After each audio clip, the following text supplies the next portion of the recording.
1952, Teddy Daniels, a U.S. Marshal going to investigate the disappearance case of a patient in Boston's Shutter Island Ashcliffe Hospital. Seeing his poor condition, his partner Chuck says, "I heard Teddy Daniels is a great legend, but I don't think so." Teddy tells him that I don't like sailing at all, and Chuck asks Teddy about his marriage. Teddy remembers his wife and tells him she died a long time ago due to a fire in the apartment.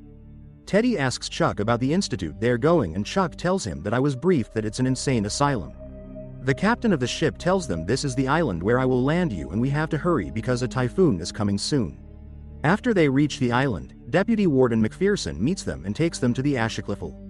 The deputy takes their guns and tells both of them to obey the protocols. Dupty indicates the wards and tells them not to visit Ward C without permission. Teddy asks the deputy how many days ago the patient ran away, and the deputy tells him that only the doctors can give you that information. Chuck asks why there are so many cops in a mental hospital, to which the deputy says the most dangerous patients are being kept here. Teddy sees patients on the lawn and a woman with a cut on her neck tells him to be quiet. They meet Dr. Colley, who asks them about the trip.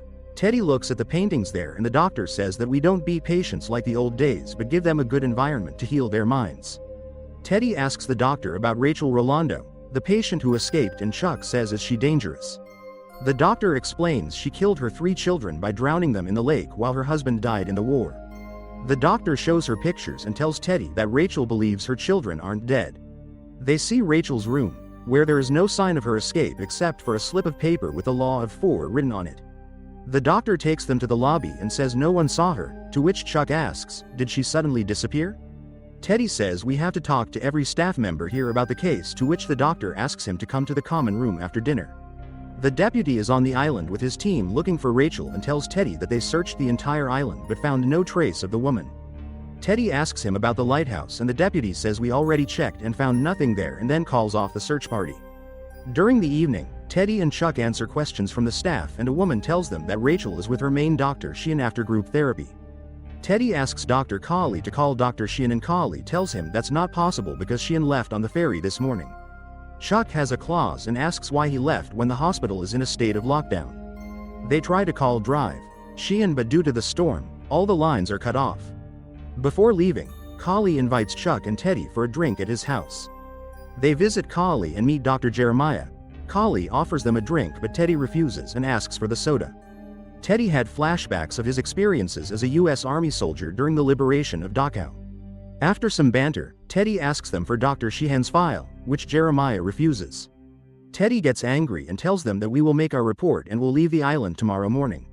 After coming back to the quarter, Chuck, are we leaving tomorrow? Teddy says as we arrive here nobody tells us the truth. Teddy tells him that it is not possible for a mad patient can escape from here in such security without taking help from anyone. Teddy dreams of his wife, who tells him that Rachel is still on the island and asks him to catch her. Teddy hugs her and water comes out of her body and then blood starts coming out, after which she turns into ashes and scatters. Teddy tells the doctor that we need to talk to the patients in Rachel's group and asks if Rachel was being treated for anything else. Dr. Colley says Rachel was being given Thorazine, which improved her condition, but she tortured herself, disbelieving the murder of her children. They both ask some questions from the patients and staff members, and while Chuck is at the side, Nurse writes down something in the diary. Teddy asks her about the patient Andrew Ladis who killed his wife and listening to the name she leaves. After the session, Chuck asks Teddy about Andrew and Teddy says Andrew was the man who lit the fire in the building where I lived with my wife. They walk in the rain and Teddy tells Chuck that Andrew has a huge scar on his face and his eyes different colors, which is terrifying. Andrew burned a schoolhouse before and then the police put him in jail, and then he was transferred here. Maybe he is in Ward C. They reach the graveyard where Chuck asks him what the nurse told you and Teddy shows him the diary on which the nurse wrote run. A strong storm causes the trees to fall and they both move to a nearby cottage.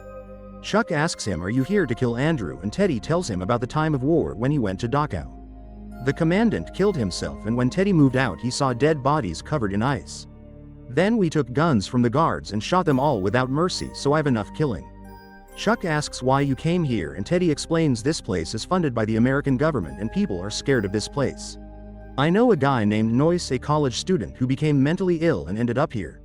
Teddy says Noyce tells me that the government is experimenting on people here because crazy people are best for them. Chuck asks him what you gonna do and Teddy says I'll collect evidence and then lid this place.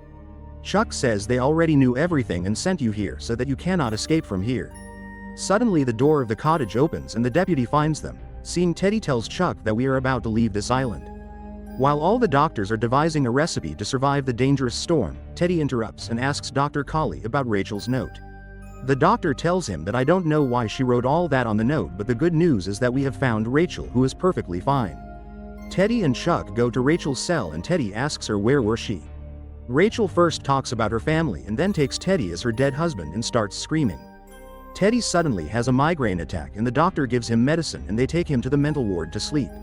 In a dream, Teddy sees Rachel now replaced with a dead Hebrew and her daughter asks Teddy why he didn't save her. Teddy sees Andrew in Colley's chair, who has a scar running from his right eye down to the left side of his chin.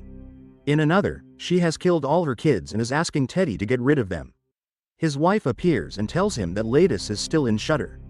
The next day the backup generators failed, and all of the patients' cell doors were therefore opened. Teddy and Chuck get into Building C. Teddy finds George Noyce. He tells Teddy that the only way he can save Noyce is to forget his wife and Ladis. Noyce tells him that Ladis is no longer in C Building, but that they have taken him to the lighthouse, where they are planning to do a lobotomy on him. Teddy wants to go to the lighthouse and Chuck dissuades him. Teddy goes anyway and finds the tide has cut off the lighthouse from the mainland.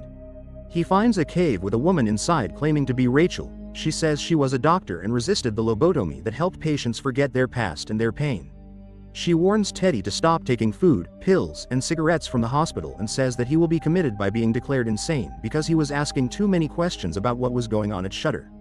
Teddy can't find Chuck and Colley tells him that he came to the island alone. His wife appears again and implores him not to go to the lighthouse. Teddy blows up Colley's car and sneaks into the lighthouse to rescue Chuck, whom he thinks has been kidnapped for mind experiments, checking each room but finding no operating rooms for surgical experiments. He finds Colley inside, who has his gun which Teddy checked in. Colley tells Teddy that he has been a patient of Shutter for 24 months and that the hospital has been doing a roleplay to get him to finally realize the truth. He calls in Dr. Sheehan, and it is Chuck. He agreed to play along with Teddy's fantasy and to keep tabs on him. Dr. Colley tells Teddy that his real name is Andrew Ladis and Edward Daniels is an anagram. The same with Rachel Solando and Dolores Channel, his wife. Colley says Teddy has created this alternate reality to escape from his crime that he cannot admit. He also says that Teddy hurt orderlies in Noyce 2 weeks ago and now the board of directors has voted to lobotomize Teddy unless he gives up his violence immediately. That is why Colley constructed the role play to prove the impossibility of Teddy's notions of conspiracy and to make him accept the truth. His wife Dolores was a manic depressive and Teddy ignored everyone's advice. She burned down his apartment and he moved to a lake house where she drowned his kids. Teddy shot her. Crawley makes Teddy admit that he blamed himself for not realizing earlier that his wife was having trouble, and that he feels responsible for killing his kids because he didn't get her help when she needed it. He created a fantasy world where he never killed his wife, and he never had a breakdown. Colley tells him that they broke through Andrew once before, but he regressed. The next morning Teddy talks to Chuck about getting off the island, showing that he has regressed. Chuck indicates lobotomy. While going, Teddy indicates that he is going voluntarily because he can't stand the truth. Make sure to subscribe and turn on notifications to watch more videos like this.